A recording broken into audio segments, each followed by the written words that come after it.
Hello, and welcome to Revolutions. Episode 7.8, The Political Question.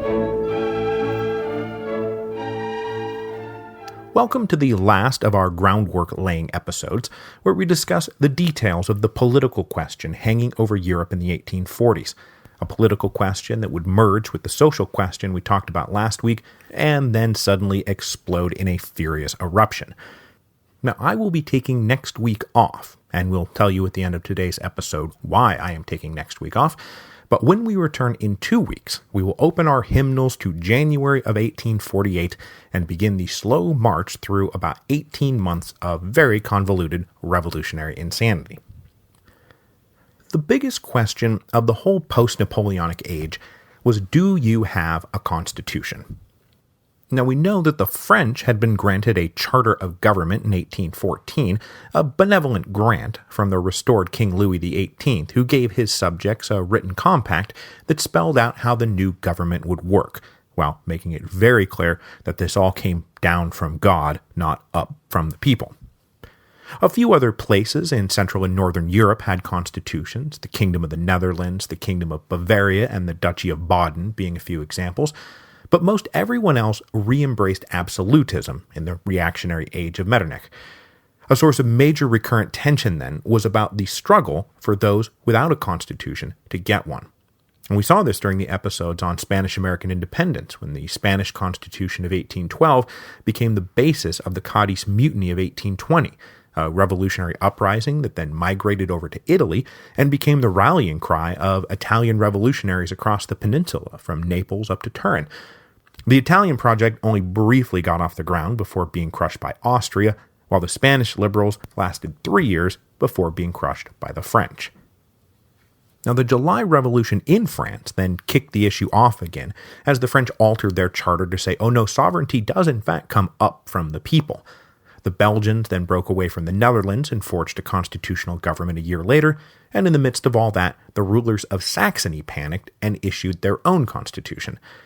But by the 1840s, most of the rest of Europe, watched like a hawk by Prussia and Russia and the Austrian Empire, remained fiercely absolutist.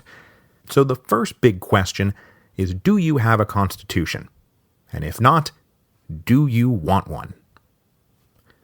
Now, if a country already had a constitution, they were then driven by a further question. What's in the constitution? How does it function? Who should be allowed to participate in government? What are the responsibilities and rights of the rulers? What are the rights and responsibilities of the subjects? And shouldn't subjects maybe really be citizens? This further question is one of the reasons why guys like Metternich were so opposed to any leader in Europe granting a constitution, no matter how conservative or by the grace of God it was. Granting a constitution was always the beginning of trouble, not the end of it. So now we have a second big question. Do you have a constitution? If yes, do you want to reform it? Perhaps on liberal lines. Now, the third big question, meanwhile, fused with both of those questions, and it involved nationalism. If popular sovereignty was in fact your jam, how do you define the people? What was the link between the nation and the state? How do you define what a nation is? Now, it's very easy to say, well, the Germans are Germans and the Hungarians are Hungarian. But all these areas had ethnic and religious minorities who might not fit in with the definition of what a German is or what a Hungarian is. What would their place be? How excited could you expect them to be for national unification and self-determination when that nationalism was in part built around, oh, by the way, you're not one of us? So one looming problem out there is that it was not at all clear that nationalism and liberalism, so tightly linked at this moment, were ultimately even compatible with each other. Now, most in the majority groups would say, well, of course it is, but minority groups would beg to differ.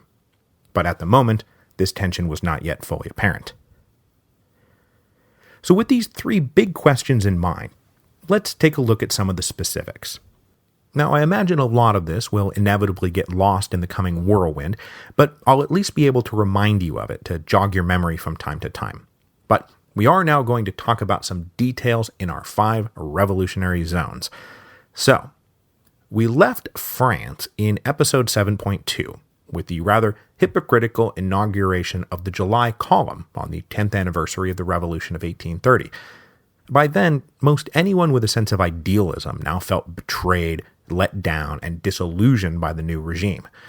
Even the return of Napoleon's body a few months later, engineered by the government as a patriotic bit of propaganda and celebrated with great fanfare in Paris, mostly served to remind everyone that the glory days had long since passed.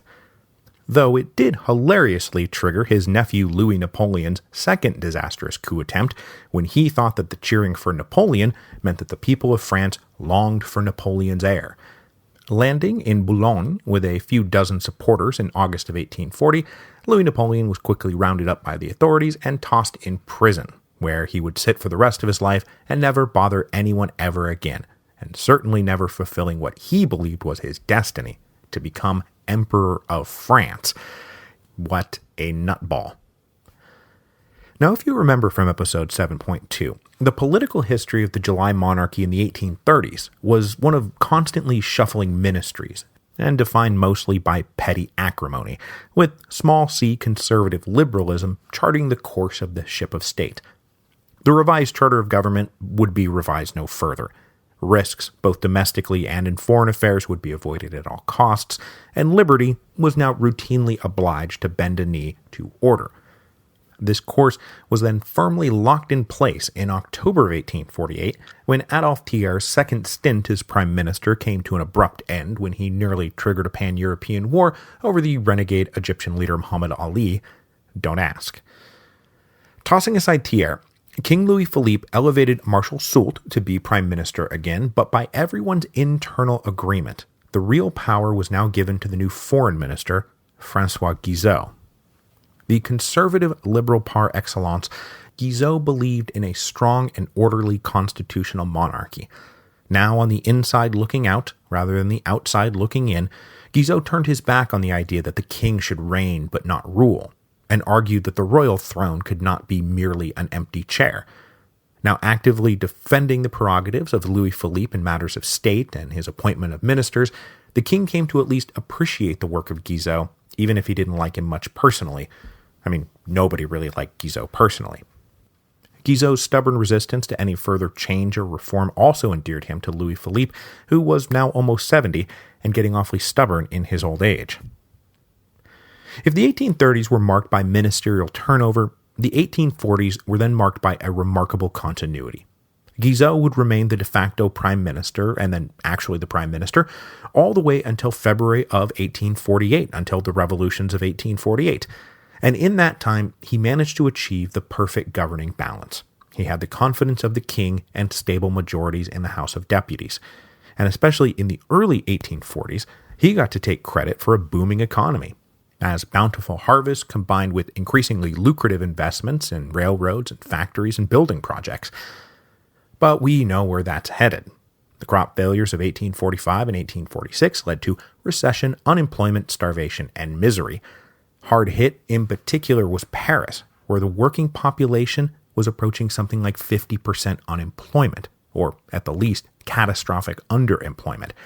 58% of metalworkers out of a job, 72% of furniture makers, 64% of men in the building trades, aka people who might know how to construct a barricade should the need arise. Now, whether it was his fault or not, Guizot and his policies were blamed. You can't take credit for boom times and then try to fob off responsibility for bad times, though it is a trick every politician in the history of the world has tried to pull off. Now, as we discussed last week, the conduct of the July monarchy during the economic crisis of the mid-1840s was not nothing.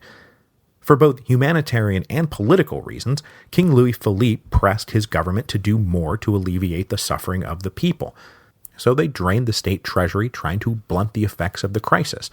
They bought grain from abroad, 300,000 people in Paris alone received government bread coupons, but it was never going to be enough. And Guizot especially would not be able to shake the charge that he let his doctrinaire liberal economic philosophy ignore the social crisis. Now, once upon a time, some people had come to pester him about enlarging the electorate because they did not qualify for the vote, and his advice to them had allegedly been, enrichissez-vous, or enrich yourself. and it was now a biting joke, though the whole thing is likely as misattributed as Marie Antoinette's "let them eat cake." As the economic and social crisis went on into 1847, Guizot finally ran into real political trouble, most especially on that issue of how representative of the people of France the government really was, the point being it wasn't very representative at all. The complaints were twofold. First, not enough people got the vote, and second, the electoral map made no sense. Now remember, at the dawn of 1848, the population of France was somewhere between 30 and 35 million, of whom somewhere between 250 and 300,000 people qualified to vote in national elections. This was an intolerably small number, most especially to the middle classes and the lower middle classes, which is to say the demographic that qualified and was indeed obligated to serve in the National Guard. Most of these guys qualified to vote at the local level, and indeed, while the national electorate was only 300,000, the local electorate was more like 3 million. So there were 2.7 million people out there who could serve in the National Guard and could vote in the local elections, but were told flat out, you are not good enough to vote on matters of national importance. The other big complaint was that France had a problem of rotten boroughs, where seats were apportioned based on long out-of-date census data, if such data had ever come into play in the first place. Specifically, the continuing urbanization of the population and industrialization up in the north meant that many of the seats in the Chamber of Deputies came from insignificant depopulated areas with only a few actual voters who could easily be bought off by Guizot. Meanwhile, the entire city of Paris had only 12 deputies, and most of the other growing cities just 1 or 2. From inside the halls of government, Guizot's majorities looked like he had the confidence of the king and the people, but from the outside, it looked like he was sitting on the head of a pin, supported only by a handful of corrupt men representing rotten boroughs. These complaints had always dogged the regime, but by the late 1840s, a thoroughgoing reform movement began to heat up. But Guizot would not listen to them. For him, any further reform would open the door to another revolution, which was intolerable. So rather than follow the path of the British leadership, who accepted the Reform Bill of 1832 as necessary medicine, Guizot refused to even consider rationalizing the distribution of seats in the House of Deputies or increasing the electorate. Now, the British probably did not get caught up in 1848 thanks in part to the Reform Bill, which cleaved the interests of the middle classes and the working classes. Guizot's resistance, which was premised on avoiding revolution, probably brought one down on his head, because history does oh so much have a sense of humor. So when we return to France, it will be to join in the controversy of the banquets, political gatherings that skirted the rules against political gatherings by declaring themselves to be mere private parties, banquets. When the government challenged their right to hold these banquets, both sides engaged in a game of political chicken that, as Alexis de Tocqueville wrote, the government, by its defiance, goaded the opposition into adopting this dangerous measure, thinking thus to drive it to destruction. The opposition let itself be caught in a spirit of bravado, and lest it should be suspected of retreating, and thus irritating each other, spurring one another on, they dragged each other towards the common abyss, which neither of them as yet perceived. So moving on now to Germany, we move from an area where constitutional government existed, and thus drew the battle lines along its reform, to an area where constitutions existed in the Kingdom of Bavaria and the Duchies of Saxony and Baden, but nowhere else. Now, in those constitutional areas, one of the big questions of 1848 would indeed be about reforming their constitutions and enlarging the size of the political community, but in most places in Germany, the governments remained intractably absolutist, as was the case in the largest state of Prussia, which is mostly what I want to talk about here today. Now, after Prussia had gotten stomped on by Napoleon, King Friedrich Wilhelm III had inaugurated an era of reform designed to modernize the administration and finances and education in the kingdom, most especially to see it through these dark times and, most importantly, to pay off the oppressive indemnities owed to France. During this period, the king repeatedly promised that his people would get a constitution. He made this promise in 1810, 1811, 1814, and then again in 1815. But with the reactionary turn of Europe after 1815, the king had very little incentive to follow through on his promise, even after he renewed it one last time in 1820. The promise of a constitution had also always come with the promise of a pan-Prussian national diet, like the one in Hungary, but the king stopped even bringing it up after 1820, and he ran a conservative absolutist regime in line with Metternich's vision for Europe. Now, this was all very annoying, most especially to the people who lived in the West, which was generally more liberal and industrial and modern, while the East was more traditional and conservative and agrarian, and run by the landowning aristocracy that also dominated the upper rungs of the Prussian military, bureaucracy, and state ministries, also much to the chagrin of the more quote-unquote modern Westerners. And people from the Rhineland were especially peeved at all this, as their annexation into France had led them to imbibe a lot of revolutionary ideals, and they had to watch helplessly as various rights and laws they had come to take for granted were stripped away. The upper rungs of the state were the preserve of the aristocracy. There was no freedom of speech, freedom of the press, or freedom of assembly. So an old King Friedrich Wilhelm III died in 1840 after 43 years on the throne. His son Friedrich Wilhelm IV ascended to power, and any hope amongst the liberal Prussians that he would bring with him constitutional reform were quickly dashed. Friedrich Wilhelm IV was a conservative absolutist, who, in his own words, believed that he ruled by the grace of God alone. His sovereignty came from above, not below. Now, Friedrich Wilhelm IV is an interesting cat. He was a romantic and a patron of the arts and German culture, but he centered his romanticism on the glory of feudal and medieval Germany. He was very much backward-looking rather than forward-looking, and to the extent that he supported pan-German unity, it was to be under the careful domination of a great power like Prussia. And to the extent that he loved his people, it was as a father-protector. It would never be as a citizen king. But that said, he too always held out the promise of liberal constitutional reform. He just never followed through on it. And so liberal disenchantment with his regime set in. Now, the king did finally appear to give an inch in 1847 in the midst of the great economic crisis. Remember, his capital, Berlin, had been rocked by that potato revolution in April. The king called for the first national diet, and it was called for the same reason any autocrat calls for one of these things. It was to raise more money. He called this national diet thanks to a holdover law from his father's time that said that new state loans had to be approved by a national diet, even though no such national diet had ever been called. They were called for much the same reason that Louis XVI was forced to finally call the Estates General. The international bankers, who the king wanted to borrow money from, said they wouldn't lend the king any money unless he called the national diet. So this could be like Prussia's quasi-1789 moment, as this diet, which was supposed to be quiescent, demanded instead a constitution, the constitution that had been promised since 1810, and which the king, with a provocative speech, said, hey, no scrap of paper is going to come between me and my people. So the diet refused to approve the funds without their own guarantees, most especially that this new united national diet would be granted a regular sitting so that they could competently weigh in on matters of state. The king refused and tried to change the subject by bringing up the idea of German unification. Hey, everybody likes that. And he said he approved of it as long as it was done in a federal way under Prussian leadership. But the king was shocked when everyone kept their focus on getting a constitution for Prussia. So the diet was dismissed before 1847 was up.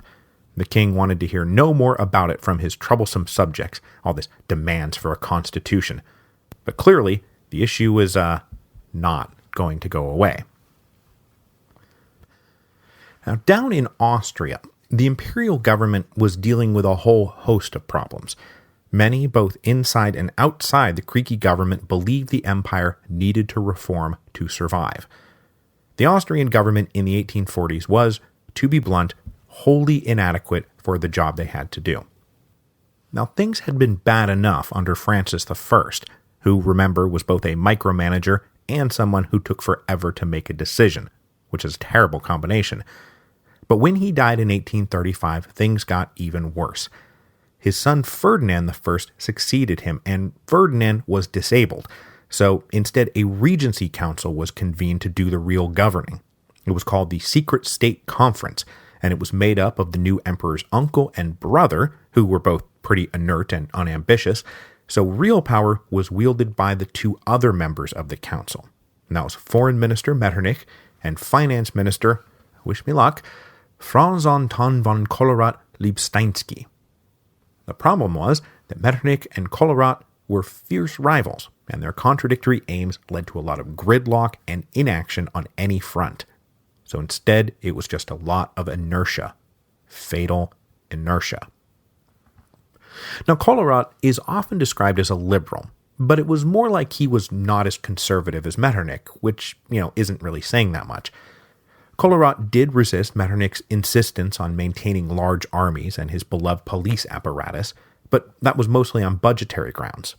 As I said in episode 7.3, in 1830, the emperor was told point blank that Austria couldn't afford a war. Well, that was Collorat who was telling him that. Collorat, though, is generally more favorable to the national demands of the empire's subjects and inclined to be sympathetic to their demands for more local autonomy, but again, it was more on a pragmatic level than any kind of liberalism. If Collorat was a liberal, then François Guizot was a frothing radical.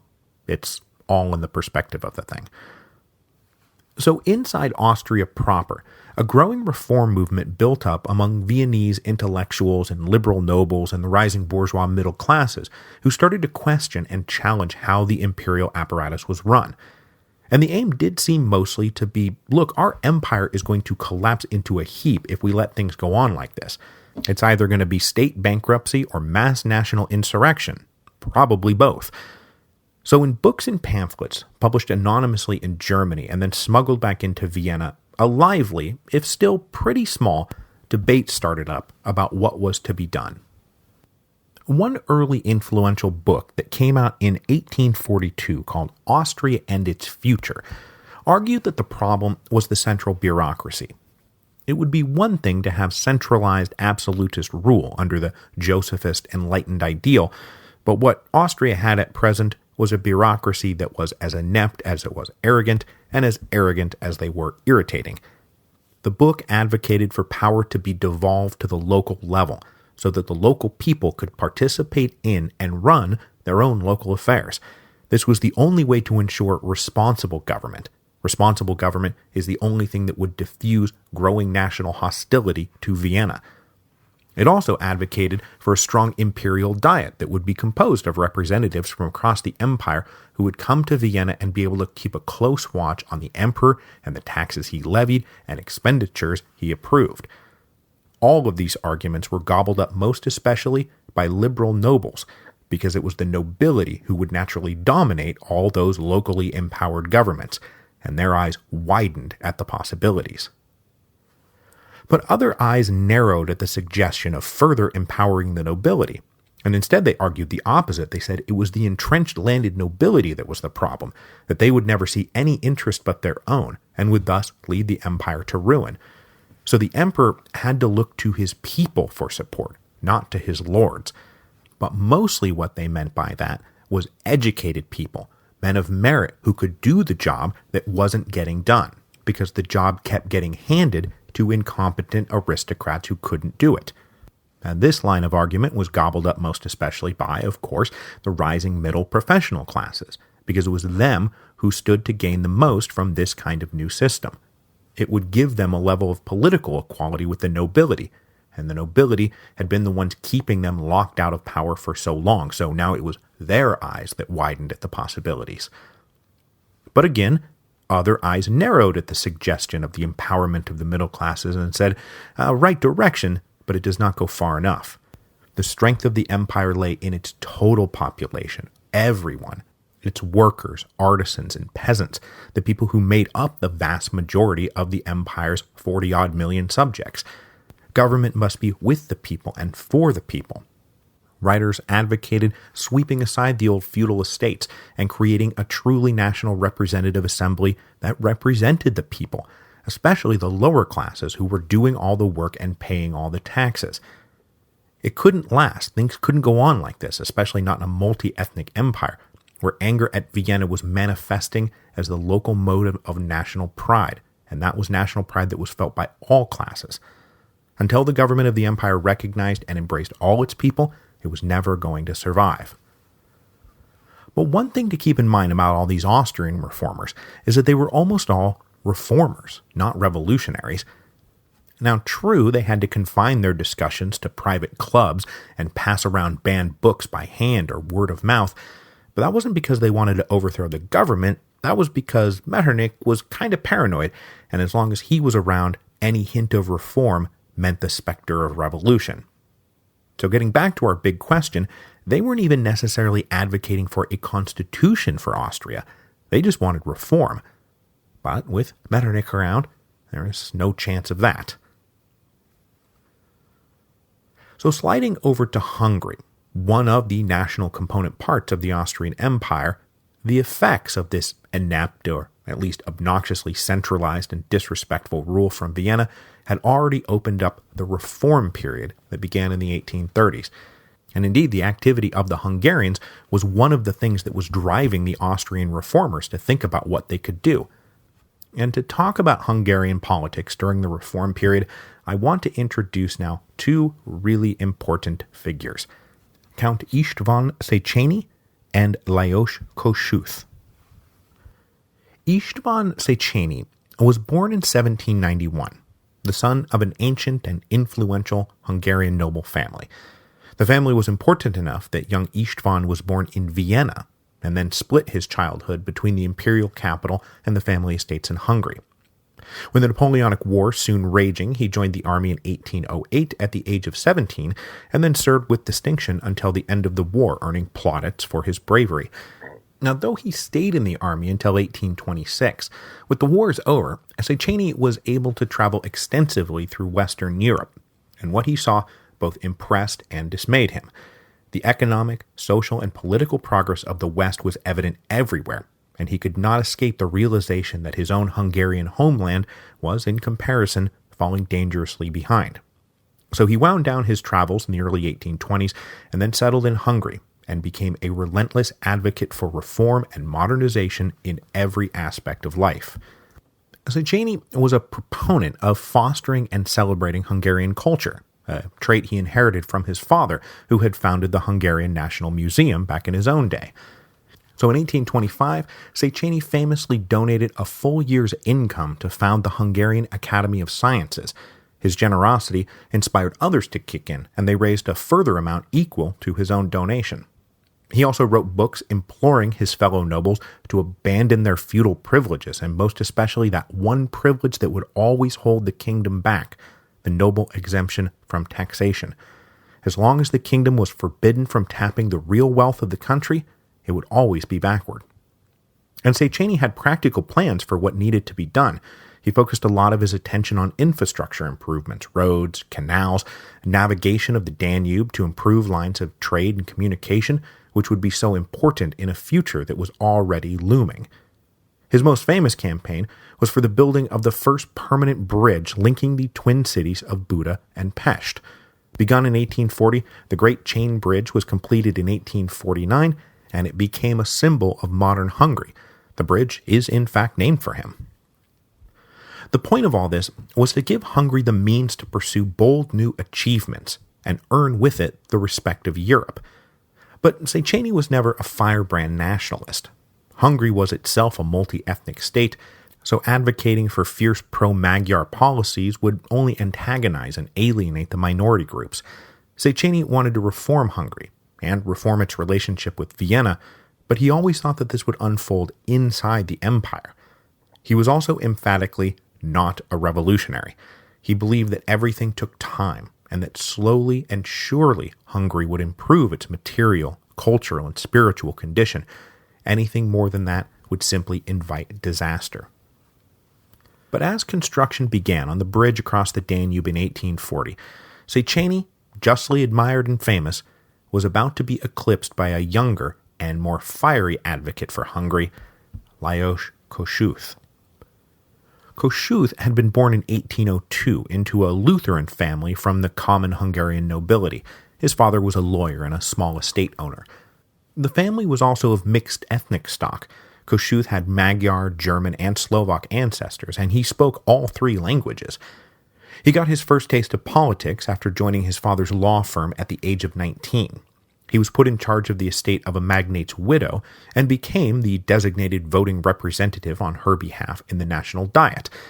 But he would soon be dismissed by the widow for various and sundry reasons, and it would not be until his time attached to another major magnate in the Diets of 1825 and 1832 that he rose to prominence. During those Diets, Kossuth's job was to write up detailed reports of what went on in the sessions. Since Habsburg censorship forbade the publishing of reports like this, they would be circulated privately among the delegates, and Kossuth's soon became much sought after for their force and eloquence, and he was already clearly an aggressively liberal reformer. He stressed the power of the Hungarian national identity and pushed back against the Habsburg absolutism that was treading on their rights that traced all the way back to the Golden Bowl of 1222 and beyond. Kossuth made an attempt to publish his write-ups, but the censor shut him down and then gave him a stern talking to. Now, the Diet of 1832 stayed in session until 1836, and after it was dissolved, Kossuth went off to do the same kind of work in the local diets. He wrote and distributed accounts of their sessions, and any time he thought a member had not been eloquent enough in their defense of an ideal he happened to hold dear, like, for example, freedom of the press, Kossuth helpfully rewrote their speeches with his own talented pen. Now finally, Kossuth pushed his luck too far, and he was arrested in 1837 in a general crackdown of opposition leaders, and he was charged with treason. He spent a year in prison awaiting trial, and was then sentenced to another 4, and it would be in relatively close confinement, his only solace being that he was allowed to read during his time in prison, and also take visits from his future wife, Teresia. His imprisonment, and that of other opposition leaders, became a major cause for other Hungarians to rally around, and when the next National Diet was called in 1839, they refused to do anything until the prisoners were released. Finally set free in 1840, Kossuth was now a national icon, but immediately he made further waves by marrying Teresia. With her being a Catholic and him a Protestant, this was quite shocking. Even in tolerant Hungary, mixed marriages were socially taboo and ran the couple afoul of both Catholics and Protestants. Now, while imprisoned, Kossuth learned a lot. He read the latest in political and economic thinking, but he does not appear to have learned his lesson. In 1841, he took a position at a liberal paper that had obtained a state license, and he got right back to work. Kossuth helped make the paper the most popular in Hungary. And it was during this period that his more intense and radical ideas, his demand for change now, not later, ran him into the national hero, Count Széchenyi, and the two of them came to personify the two ends of Hungarian reform politics, with Széchenyi advocating slow, gradual improvement, and Kossuth arguing reform now, tax the nobles, abolish feudal obligations, demand that Vienna respect us. Now, one other thing that they profoundly disagreed on, and which we will explore more in detail down the road, is the issue of Magyarization. Should the Magyar language and culture be the dominant language and culture of the Kingdom of Hungary? Széchenyi said no. He believed the ethnic minorities should have their own space. Kossuth was a fiery yes, all for his own complicated reasons. Széchenyi believed Kossuth's fiercely pro-Magyar policies would alienate the minorities and bring the Austrians crashing down on their heads. Now, their debate about the fate of the Kingdom of Hungary would finally come to a head during the crucible year of 1848, and Kossuth would finally enter the political arena in his own right in 1847, when he was elected as a delegate to the next National Diet. When he won his seat, he promised, quote, "Now that I am a deputy, I will cease to be an agitator." Ha ha ha ha. Sure, man. So we'll wrap this up today with the situation in Italy, which by the late 1840s had become volatile, with lots of potential outcomes being laid out and plenty of opportunistic plays to be made. The situation in Italy was defined by 3 poles: the revolutionary Republican Giuseppe Mazzini, King Charles Albert of Piedmont, Sardinia, and the new Pope, Pius IX. Giuseppe Mazzini was the great Italian nationalist and revolutionary agitator of his day. If anyone was the living, breathing embodiment of liberation and unification, it was him. Born in Genoa in 1805, Mazzini was drawn from a young age to radical politics and the dream of national liberation. But that meant the liberation not just of the Italians, but of all the people of the earth. Liberation from whatever despot they happened to be laboring under. So it should come as no surprise that he joined the Carbonari at the age of just 22 and was forced to depart Italy for Marseille when he fell under suspicion. After his first arrest and release, he then founded his own group called Young Italy in 1831. To be eligible for admission into this most seditious of secret societies, you had to be under 40 and dedicate your life to the principle that Italy must be one, independent, and a free republic, because there were no kings for Giuseppe Mazzini and Young Italy, which put them all on the radical edge of revolutionary politics. After a failed revolt in 1834 that saw his fellow Genoese revolutionary Garibaldi depart eventually for South America, Mazzini was booted from France too, and forced to bounce from place to place. Up in Switzerland, he helped found a larger Young Europe movement that was dedicated to the same ends as Young Italy, but covering every nationality on the continent. It was exactly the kind of international revolutionary organization that haunted Metternich's dreams, and Mazzini was without question public enemy number one for the Austrian secret police. He was finally able to settle in England in 1837, where he became a popular member of a certain segment of society, and wound up at the center of a shocking scandal when the British government turned out to be reading his mail. This was shocking to the liberty, but more important, privacy-loving British. But while Mazzini's Young Italy organization was large and loyal, as many as 60,000 members at its height, Mazzini was not the only force in Italian politics, nor was his answer to the political question, a unified constitutional republic, the only answer to the political question. And in fact, a more plausible answer to the question was as anti-republican and anti-constitutional as it got. That was everyone rallying behind King Charles Albert of Piedmont, Sardinia. Now, we introduced Charles Albert already. He's the guy who got cold feet during that insurrection in 1821. Well, as I said, he inherited the crown of Piedmont, Sardinia in 1830, almost certainly with a promise to Metternich that he would never, ever offer his subjects a constitution. And he didn't. He stayed conservative and loyal to Austria all through the 1830s and most of the 1840s. But by the mid-1840s, he had spied himself an opportunity. The Austrians were clearly becoming weak, and the Italians were clearly ready to be rid of them. And as I said, nearly every patriotic Italian recognized that war with Austria would be part and parcel of liberation and unification, and Piedmont Sardinia was the only kingdom with a military strong enough to do the job. Nobody knew that better than Charles Albert himself. There were also plenty of Italians who thought the fanatically Republican Mazzini was kind of a pain in the ass. Among them was a Piedmont noble and occasional ne'er-do-well, Massimo d'Azeglio, who believed the best option was a constitutional monarchy under King Charles Albert. It was not until he traveled a circuit of central Italy in 1845 and won some adherents to the idea that Charles Albert was a better option that d'Azeglio took the idea to the King of Piedmont Sardinia, who, in a secret early morning meeting, said, "Tell your friends to lay low for now, but when the time comes, I will be ready." Inscrutable, and with a history of side-switching, no one really knew the king's true intentions.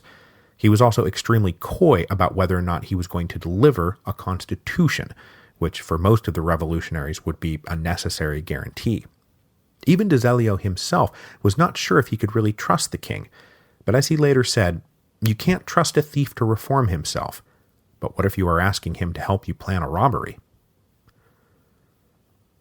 The third great political pole to emerge in Italy came from the momentous papal conclave of 1846. The election of Pope Pius IX felt like it lurched the entire process of Risorgimento forward and made liberation and unification a really real reality.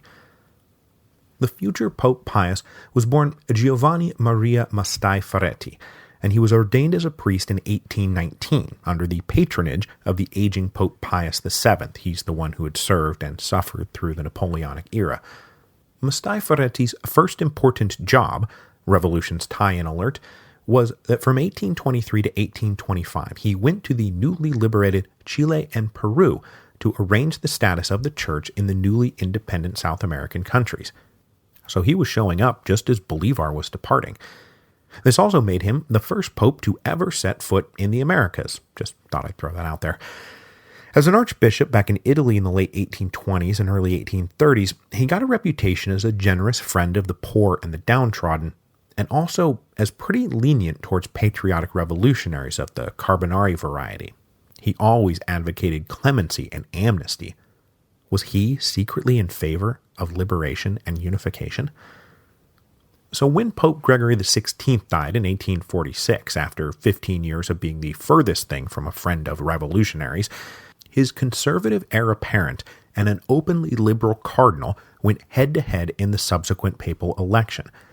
But when the College of Cardinals couldn't break the deadlock between the two candidates, Cardinal Mastai Ferretti emerged as the compromise candidate, and he was elected on June the 16th, 1846, taking the name Pius IX.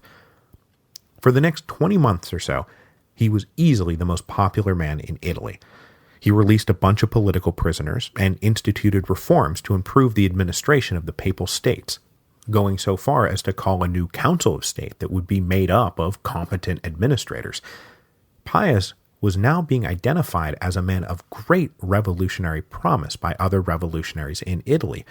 I mean, if any one person could unify all of Italy, all of disunited Italy, the Pope was that man. And now they have this brand spanking new liberal reformist Pope. I mean, my God, think of the possibilities. King Charles Albert certainly thought of the possibilities, and in conjunction with the Pope's elevation and reforms, he liberalized some of the more restrictive laws in his own kingdom, all of which Metternich viewed with intense suspicion. If this upstart Pope joined his moral authority to the military power of Piedmont Sardinia, the empire was going to have a real mess on its hands in Italy. Okay, so that's a pretty good roundup of European politics on the eve of 1848. The regimes that had been in power since the Congress of Vienna, or in France's case since July of 1830, had spent decades just trying to make today like yesterday and tomorrow like today. If there was not yet a constitution, you weren't going to get one. And if you had a constitution, it wasn't going to be reformed. And though a regime might dabble in it from time to time, nobody really wanted to stick a fork in the light socket that was nationalism. But this conservative system was sitting on top of bubbling magma. There was social and economic transformation and upheaval and a growing political consensus, at least among the educated classes, that absolutist tyranny was simply incompatible with the realities of modern life. So all the ingredients for revolution was there. But one thing is very clear. Nobody saw the revolutions of 1848 coming, even though they are now just months away. Nobody saw it coming. Even de Tocqueville, who predicted the eruption of the volcano just weeks in advance, sheepishly admitted later that he had been exaggerating for effect. So it was with surprise, some horrified surprise, some jubilant surprise, that Europe suddenly and violently exploded in early 1848. And I elected to wrap things up this week in Italy, because, little known fact, the first outbreak of revolution in Europe in 1848 was not in France, as it's usually described, but in Italy. I will really wrap things up today by telling you that there is going to be no episode next week because I am off to record the audiobook of The Storm Before the Storm, the beginning of the end of the Roman Republic, which is now forthcoming from Hachette Audio on October the 24th. You will be able to find it at our old friend audible.com or wherever fine audiobooks are sold. I even found out, and this is for some reason hysterically funny to me, they're going to be on CD. I didn't even know they still made CDs. But also please remember that while the audiobook will be great and I will read it to you all with great relish, it does nothing for the mission to land the book on the New York Times bestseller list. That is a list for hardcover and ebook purchases only. Mostly hardcover's the thing. So you're going to want to get that book on your shelf. It's going to look gorgeous. It's going to look great.